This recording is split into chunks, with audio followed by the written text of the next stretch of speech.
This is a conversation between myself and Doug Dunlap. We've been friends since 1964. We will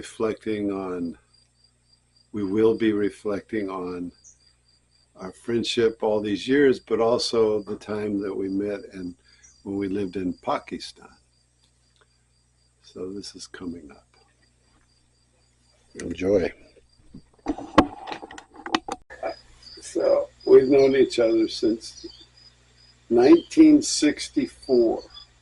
Yeah, that would have been right. I had been there 2 years by that time in Lahore.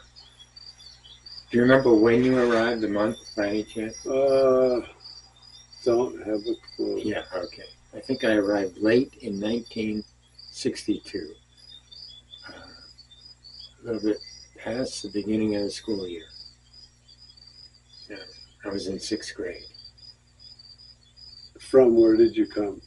From Amsterdam, New York. That's where you were raised and living before? Yeah, up until that time, yeah.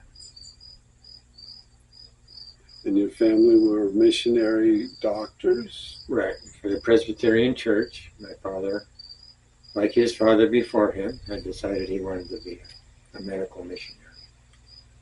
Cool.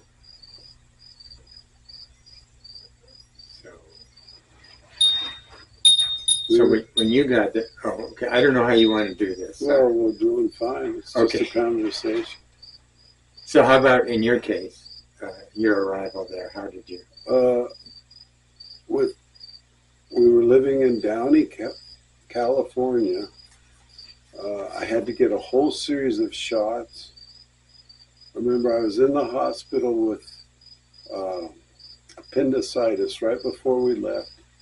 I healed, got all these letters from all my schoolmates, and then left for Pakistan. And the shots were scary.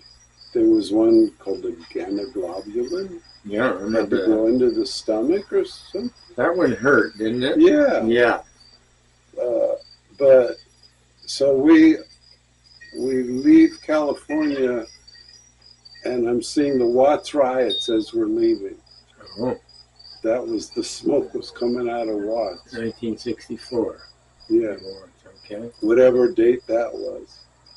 And we go to Europe, we go to Ireland, England, I think, and then Germany, and then Beirut and Cairo. Oh, you guys made a trip Well, out I of it. don't know why we were making all those stops. Maybe my dad was delivering packages for the CIA for all I know.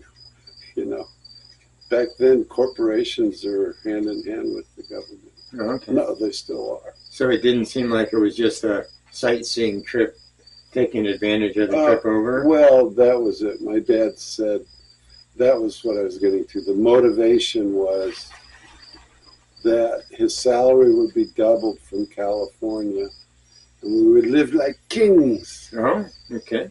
Because my grandparents had lived in Karachi, and it was the same company that my dad worked for, and they sent us to Lahore, Pakistan, and we shipped all our stuff. It was quite a deal. The other part about all of this that no one ever seemed to understand, and I didn't at the time, is trauma Of leaving? of leaving, of moving, of upheaval, cultural upheaval, going from the suburbs and suburban California to the mean streets of homelessness and starvation in Pakistan. Yes, I experienced that too. I mean, a cultural upheaval. And I didn't want to go. We had just bought a new boat that we had up at our camp. And that was the first thing. I don't remember this. My mom tells me this. When he said, we're going to, we said, what about the boat?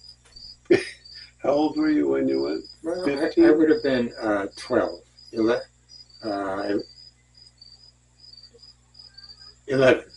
Yeah. And you must have been about the same. Oh no, you were I 2 was years older. 14 14. Okay. when we left California. Okay. So that must have been late, perhaps, 1964. Yes. One interesting thing you made me think of was when my dad became a missionary, he actually had a reduction in salary. Oh, And yeah. there was some talk and worry about that, but Yeah. yeah. The bait for me was to go to England because I was really into British invasion at that point. Oh, right. So I wanted to go to London, and I had my transistor, and I remember going in Europe at night listening for the radio dials for American rock and roll. In London? In Italy and London. Oh, yeah. But the first thing I remember getting off the airplane in Karachi was the smell of human bodies. I know that smell well. From Just Pakistan. Yeah, it's just you smell the food and human beings, you know.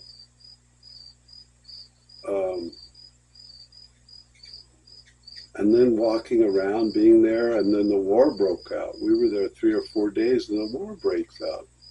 My first day of school, the war broke out. Oh, goodness. Well, I thought that wasn't until 1965, though. The war? Yeah. Well, maybe I was there longer than I thought, 2.5 years or something. Well, I only say that because we went on furlough in 1965 after being there 3 years, 62 to 65, and we were home when the war broke out. You had just gotten home then. I can't remember how soon after we got home. You had just gotten home. That's what happened to us, kind of. The first day of school. Then I was trying to piece together, well, I thought I knew you before we went to Iran. I thought I knew you before we were evacuated. Because I had been in school, I don't know. But your memory is then you had barely got to Pakistan when you were sent to Iran? Yeah. Yeah. Within the first week of school, we were... And we didn't even have a house yet. We were staying in the Intercontinental Hotel. Fancy. Very. Yeah. And that's when the war broke out. We were upstairs on the second floor. My mother had us on our knees saying rosaries, praying for peace. Is this possible that you were actually there from 65 to 67? Or do you have things that would refute that definitely? Anything's possible, Doug. I'm not good at dates. I know my birth date, you know. Well, it's just strange. I mean, you were in that band, and I can't remember. I mean, that was big. I remember that band. It had to have been my last 2 years there, which were 65 to 67. I left in 67. And that band was active. You were in that band. Yeah. But they went on after I left. After you left. They did a couple gigs after that. The Rogue Junior. Or was that at the Rogues Junior? Well, that's curious. It would be interesting to know. There must be some way of determining that. Because if you actually did get there and then left immediately for the war, and I am almost positive that would make it 65 rather than 64. Okay, that's.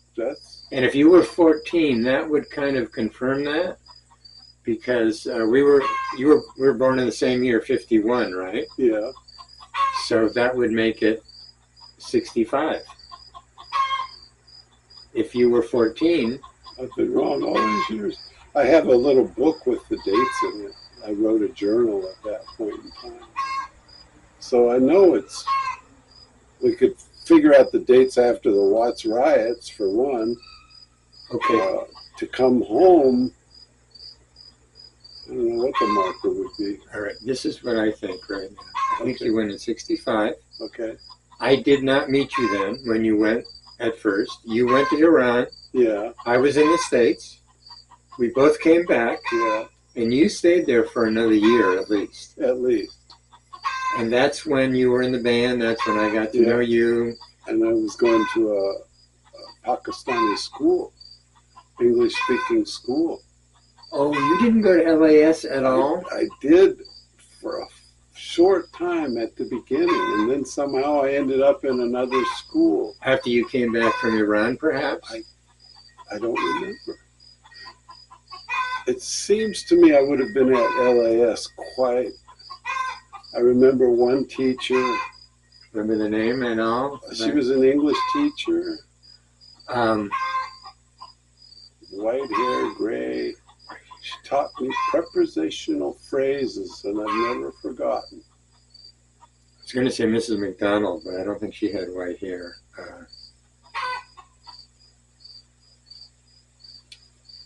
Okay. So that was the American school in Lahore, Pakistan. Okay, so you remember being at the American school, and you Yeah. remember having a teacher, Yeah. but you don't know how long you were there. No, but I remember the Pakistani school was so different because you could get lashes if you didn't know an answer. You could. It was like, oddly enough, we were reading Charles Dickens' Great Expectations in class, and people were getting whacked. That's curious that you didn't. Your parents wanted you apparently a different, because LAS was a good school. Had to be Catholic. Could have been price change too. Maybe they were. My dad was always trying to save money. Maybe he sent me to a cheaper school. You know, I didn't even know you had to pay for LAS. I never even thought about that. I don't know. I'm sure we did. Well, I suppose maybe that's true. But the whole experience of I was never the same. I never went back to looking at my country and my culture the same again. The big part of being over there was the socializing and the music. When a new person came from the States, the first thing we do is ask them if they had any music with a new top 40 music, you know? Yes, and I do think that Western, largely American, but there were a lot of other Europeans and things, that being in a foreign setting really, I don't know, pushed us together, or people got a lot of friendships and got close and did a lot of things together. And I had friends from Ireland, a guy from England. He was in the British consulate, and he turned me on to the Who, the Yardbirds, Clapton, all of these British groups that I was just eating up, you know. Yeah. And consequently, I go back through Europe, and I go through London, and who's on top of the charts? It's Jimi Hendrix with Hey Joe. So I go to a record shop and I say, give me the newest, whatever's the most. He gives me Cream, Hendrix, a few other bands, you know. So I came back to the States and nobody had heard of these people. Is that right? I had to find Hendrix on my little transistor radio in a Chicago station, WLS, at night to get the most recent British music on the charts. That's when you came home. So if I'm right, that would have been 67. But I would have thought that stuff would have been better known in 67. So maybe I'm... Well, I was in the Midwest. It was Nebraska was... Oh, Nebraska. There wasn't a lot, the same thing going on that was going on in LA in the Village. I think I mentioned this, that I really identify the Who, getting to know the Who with you. You brought them, and they were great. Oh, yeah. But Just going to mention anything about changing life. I mean, yeah, I felt like it was a big upheaval of my life, and it was never the same again. And I wasn't as embedded in the American culture in the same way, Yeah. and it never yeah, was the same. And I do remember going back on furlough in '65, going back to Amsterdam still at that time, and people, at least some of the people who had been my friends, and I remember two in particular, were not friendly toward me anymore. It's like I had become this foreign thing, and I remember being very upset that I saw my friend Tommy Beck walking with this other guy I didn't know as well after I got back. And back to where you were in Lahore, or you were in? when I came back from Lahore to Amsterdam, we weren't living there anymore, but we were visiting. You had friends in Amsterdam? Did I have friends? Yeah, Oh yeah, I had lived there for 8 years. Amsterdam. New York. Oh, I'm sorry. Amsterdam, I'm New sorry. York. Yeah, to me, Amsterdam Gotcha. is New York. Gotcha. Yeah, I'm sorry. And he called me Elephant Boy in an unfriendly way. Hey, Elephant Boy. because you'd gone. Because yeah. I'd gone to Pakistan. When I went into an all-male high school, they put me with the blacks. There were 3 blacks in the school because I was Pakistani. They all thought, and they'd come up to me, "Do you speak English?" You know, like, it's so stupid. But they put me with the minorities in school. I thought that was a Because they were segregating? yeah, kind of. They put me with the brown-skinned people. Well, that's interesting. That didn't happen to me, but I do remember coming from Pakistan when I went to prep school directly. I was never the same as other kids. My address was always suspect, or not suspect, but it's like I just didn't fit the same thing. They said, "Oh, well, where are you from? Are you Pakistani?" You know, Yeah. that kind of stuff. Yeah. It was What always, happened to you? Yeah. Well, it did happen. It's still on, still red. Yeah, it looks like it. And I see a red light blinking. So I think that's I remember going back afterwards and being really excited, like one girl, like I wanted to be her boyfriend, and she didn't want anything to do with me. But I was gone only 2 years, you know. She wouldn't come outside. It was like I was, so it was odd to go back to California after Pakistan, just for visits. By then we were living in Nebraska. So actually, I was curious on what you were going to say about what was it that put her off you. I mean, I know it was because you had left. What did you become in her eyes, do you think? I don't know. It was kind of like she had changed so much, or she struck me as being an injured person. I don't know, but just didn't want to. I don't know what it was, but I remember being rejected and thinking, "Yeah, I just came to say hi," you know. Yeah, I wonder if that, our going over there just made things too complicated for some of the folks back in our home country. Well, trying to figure out what happened to me is every reference after that, every friendship, it was always like, well, yeah, I lived in Pakistan. It became such a mind event that it changed my perspective of life. It opened me up. It opened up doors. They say if you travel, your IQ goes up. So I know all that. I felt confident on other levels. Yeah. From that experience. Right. But traumatized at the same time. Yeah, I identify with that. There was a certain opening of perspective on the world, and that was it. But I did miss American culture too.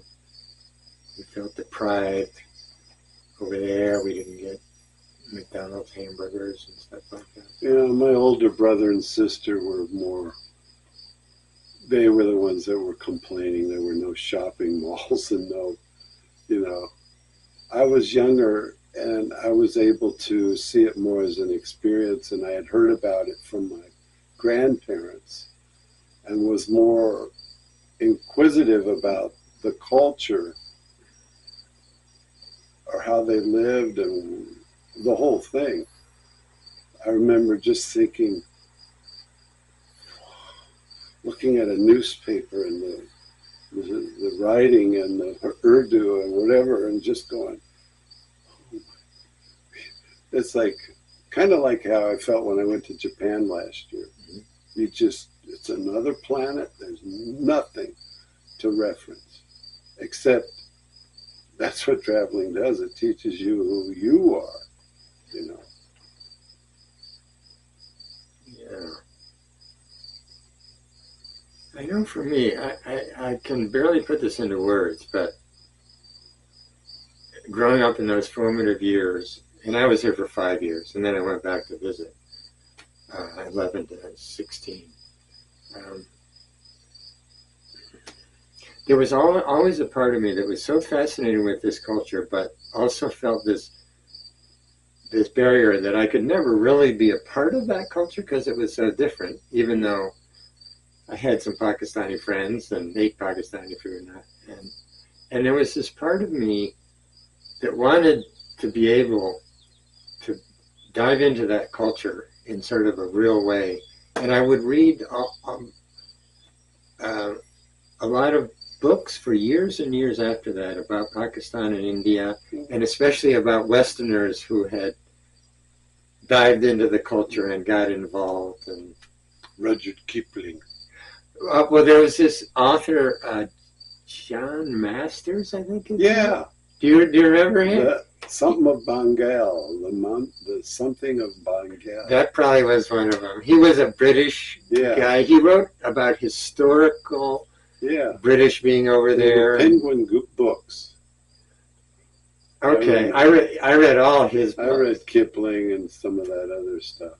And there was one book I really remember. It was about a British guy who got in, who was underground and went in with this group of thugs, these Indian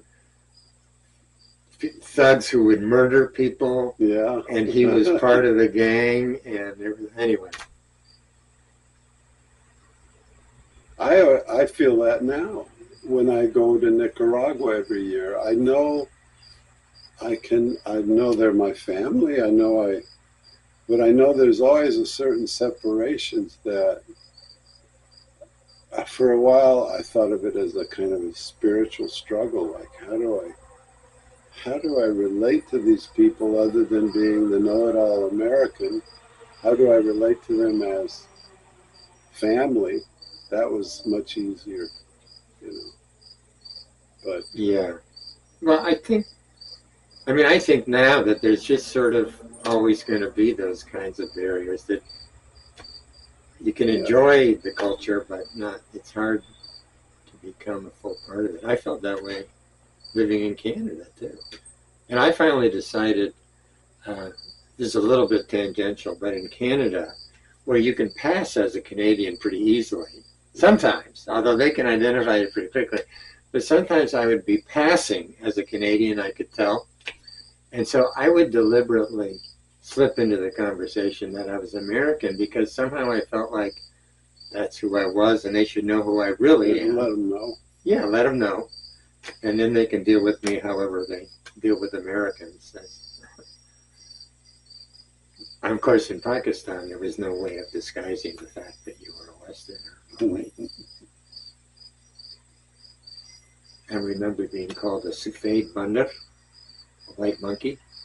Oh, really? Yeah. That makes sense. White monkey.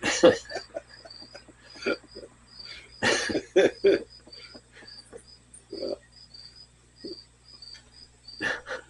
I don't know. It's funny because I live with two languages, English and Spanish, and when we go over there, there's nobody speaking English, just me. How is that? Uh, well, it's more because of my relationship with my wife. She doesn't understand. I'm not 100% Spanish. I don't understand everything she says. There she comes. Yeah, I can identify with that. There's a layer of translation always taking place, and she, who has never been to school, she doesn't understand the process of learning something. No, she didn't come home. So what I'm saying is there's always translation, and I'm not as quick as some people may want me to be, and sometimes I have to have things repeated, and took me 10 years to tell her, no, I don't understand what you're saying. You need to say that again, please. But that part, it can either be wearing or humorous. We choose to approach it more as humor. But maybe it's also wearing sometimes. Oh, of course it's wearing. I mean, I identify that. I lived in Bogota, Colombia during junior year of college for 9 months. And I spoke much better Spanish back then. But I always found it also wearing. Even though when I was speaking pretty fluently, it was never like speaking English where I don't even have to think about it. Yeah. Everything you just said, I'd have to say. Or what'd you say? I'd be breaking it up into words, translating it, sending it. Yeah, it's a different experience than speaking a native language for sure. And I did get tired of it sometimes, and I felt relief getting back into English speaking. It's almost comical with Louisa, because there will be. I thought about asking her to. I said, if you spoke half as fast, I'd understand twice as. Oh, they speak so fast, I can't catch it. I know. She does, yeah. It's going. Okay. So should we turn that around again? Yes. So let's see.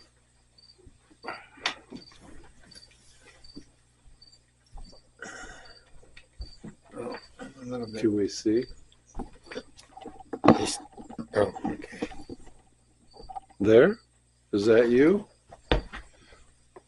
Wait a minute. Yeah, that's pretty good. Yeah, there. I think that'll get both of us. Oh no, you're sort of peripheral. Can I move over?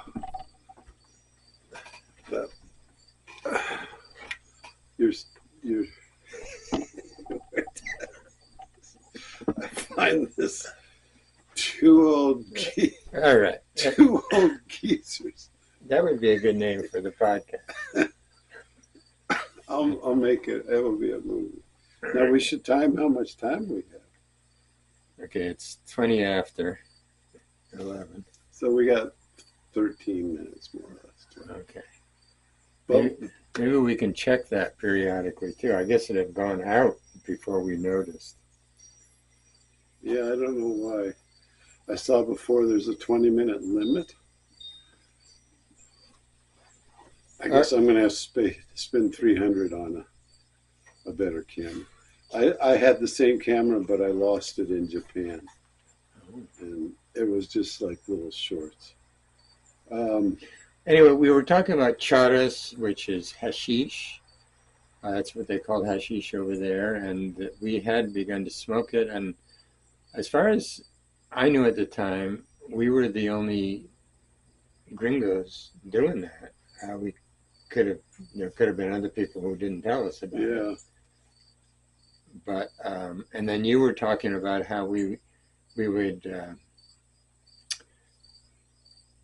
try and protect each other and do it one at a time. We had a pact. Try and be available if the other one was doing it. And if anybody goes off the edge and goes crazy, we'll be there for you. Yeah. So we do it one at a time. The other two were the guides.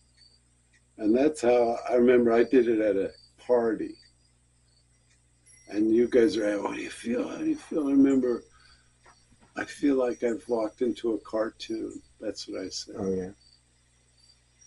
Well, it's interesting. I had forgotten that part, but it was sort of a recognition that this was new territory and possibly dangerous, and Oh yeah. that we were going to look out for each other, just Well, in case. I was thinking about my whole attitude about it was always more, well, let's just get screwed up, and I always had kind of a feeling that it was a quest of some kind to lead me into other realms.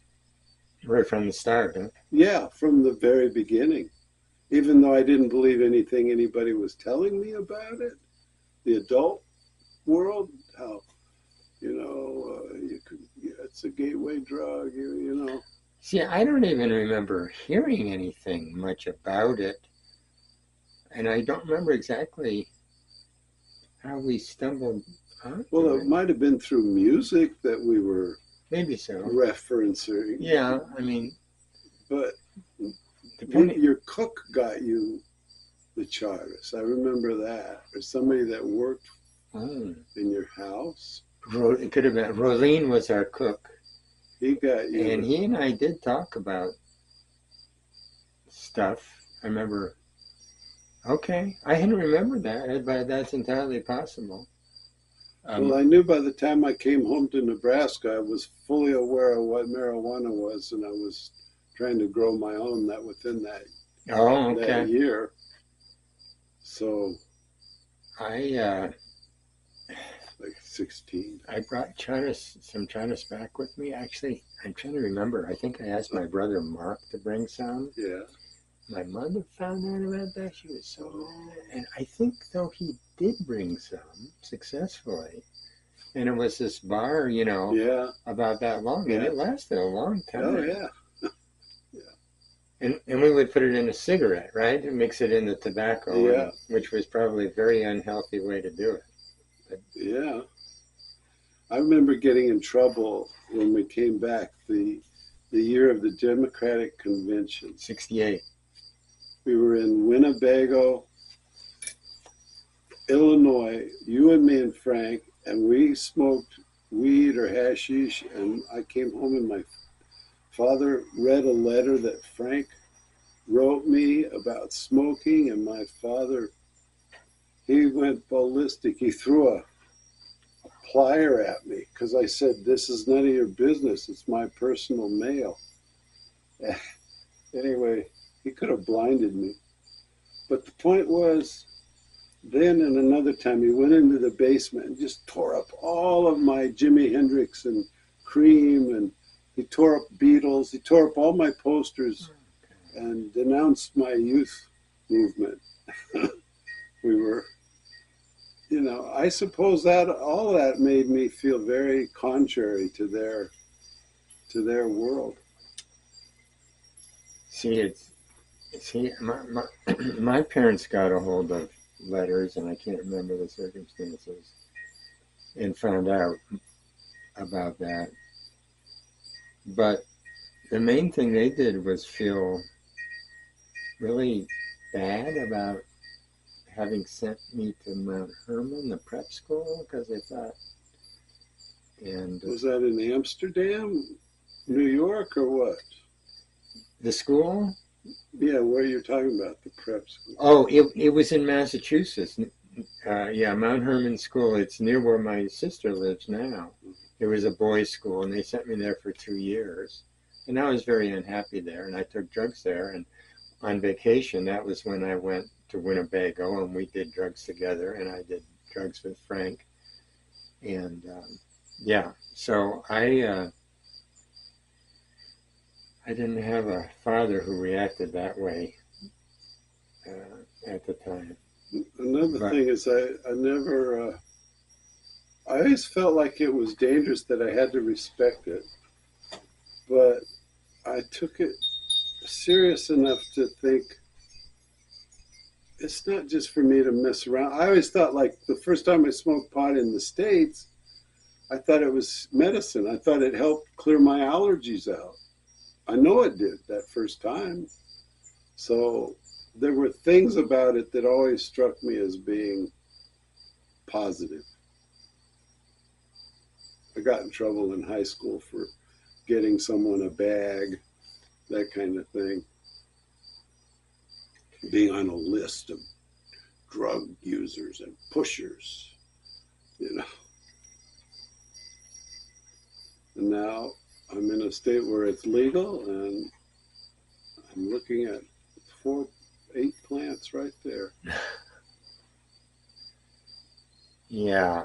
Well, after I got back to the States, I continued using it regularly, but I did get to the point where I was, I was getting more paranoid and anxious and self-conscious, and rather than enjoying it. Yeah. And I still had a hard time stopping, and I slowly just completely stopped after a while. I never really took it up on an ongoing basis again, just sporadic, like here.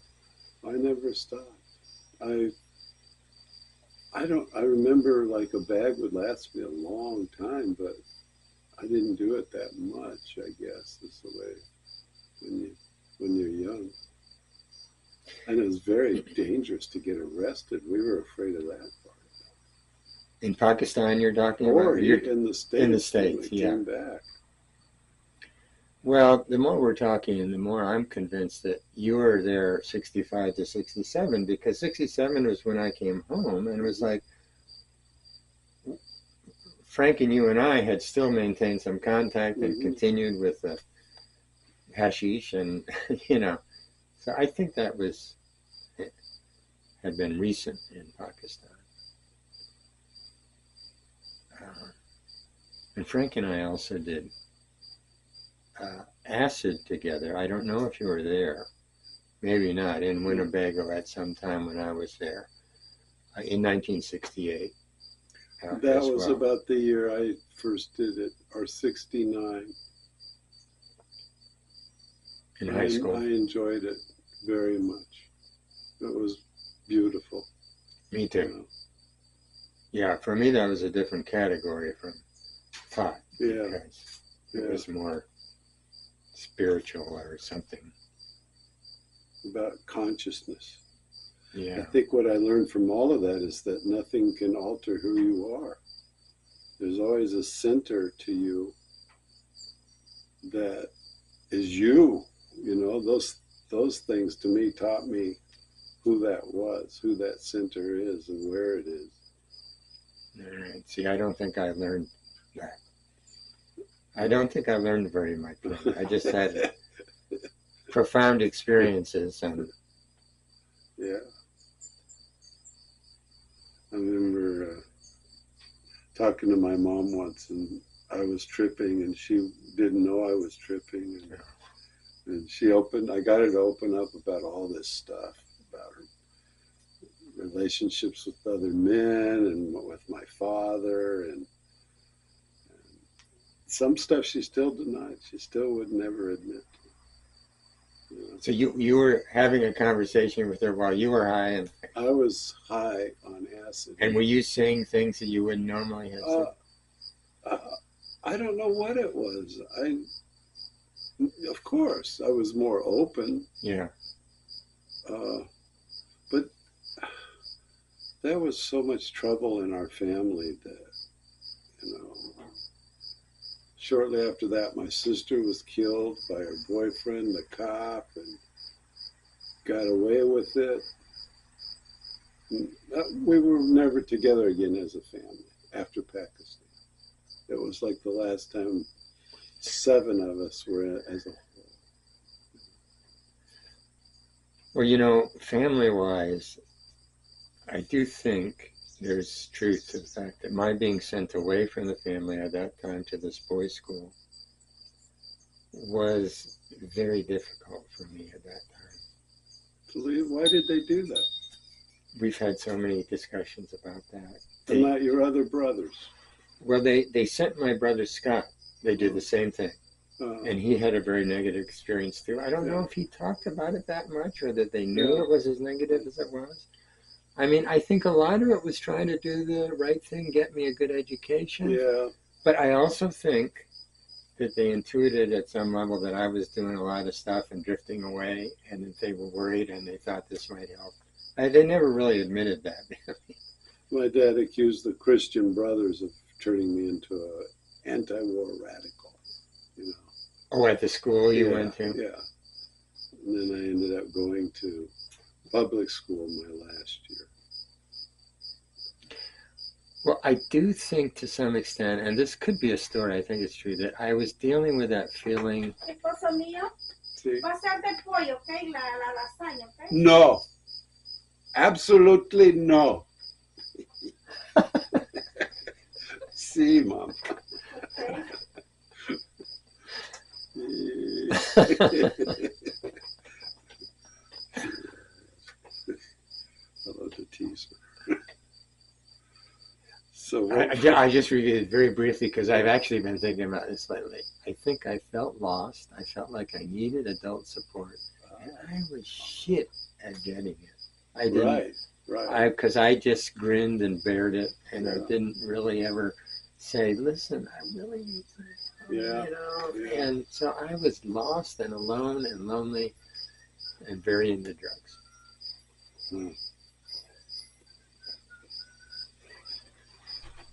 I had a few adults that helped me. My best friend's mother stood up to my dad, told him to leave her house, and he would never lay another finger on me. If she did, if he saw another bruise, she would report him to the police. Oh, good for her. And then there was a Christian brother that I got him to sit down with my dad and me. My dad agreed to never hit me again. 2 weeks later, it all happened again. So that's when I moved out and lived with the other family. But those two people, you know, it's hard to admit, but I really wanted to hurt my father. I wanted to pay him back. I'm sure. You know, I didn't like the man, and I still didn't have ever a good relationship with him because of the violence. No, that's just unconscionable what he did. Well, It's just horrendous. I deserved it. I was a bad kid. Well, you probably thought that. Oh, of course I did. I didn't talk about it. I was ashamed. But It's nobody, shameful. I'm sure you know, nobody deserves to be assaulted like that, Well, especially as a kid. I was in my mid-20s or 30s before I realized Yeah. that was not normal behavior. You know, I just thought that's the way everybody went. Good Catholics, good religious people, raising us right, beating the hell out of us. I mean, it's comical. You either, you know, I've always explained all my life, you keep your head above water, that's it. You tread water. Because emotionally, you were messed with as a child. You know, if you didn't have the right kind of upbringing and nurturing, you suffered. And everybody does in some way or another. Yeah, well, that's true, I believe. But your kind of suffering, I don't know.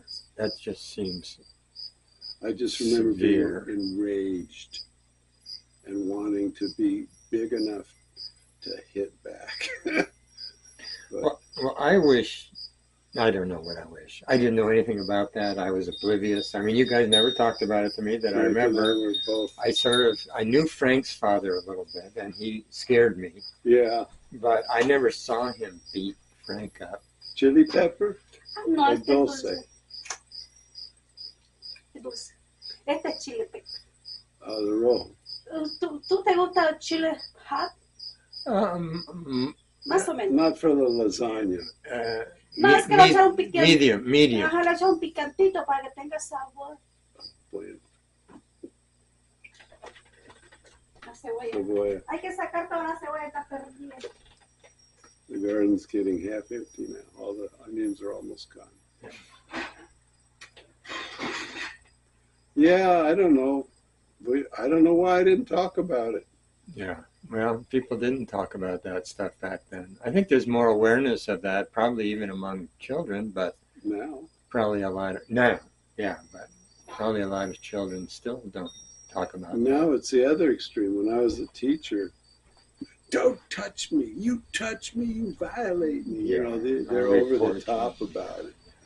Because you have to touch people in loving ways. You have to have, you know, there's nothing wrong with touching. It's not an illegal act.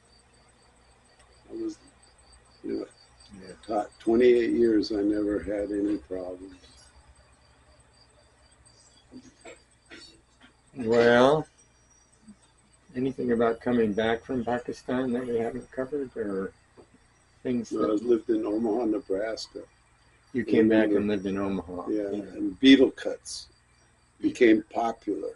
Uh-huh. And I had been into the surfer phase where you put your hair down and parted it. Did you use Brylcreem? Yes. I used at Brylcreem first. for many number of years. And then after people started growing their hair, that was a big part of being in that time is men were growing their hair, feminized, wearing jewelry. Those things all stuck now. Tattoos is an extension of people that are just like willing to look different and be different. We wore paisley, Yeah. bell bottoms. Or I love bell bottoms. yeah. Maybe really brightly colored. Yeah, I was talking about that the other day. My cousin's father kicked me out of their house for wearing girl pants. They were striped bell bottoms. Get out of here. You're not wearing girl pants in our house. I gave up bell bottoms very reluctantly. I usually wore jean bell bottoms, and I like the way they look. It's like you're planted in the ground. Yeah. But it was hard coming back for me, coming back from Pakistan and going right after the summer, going to this prep school. Your brother was with you? No, my brother went to a different prep school, and he was already out of school, and he was at college. And he and I weren't close at all at that time, so we didn't really use each other, didn't see much of each other at that time. I did have friends, and I went to their house, and their parents were, were of some importance to me because they were adults who were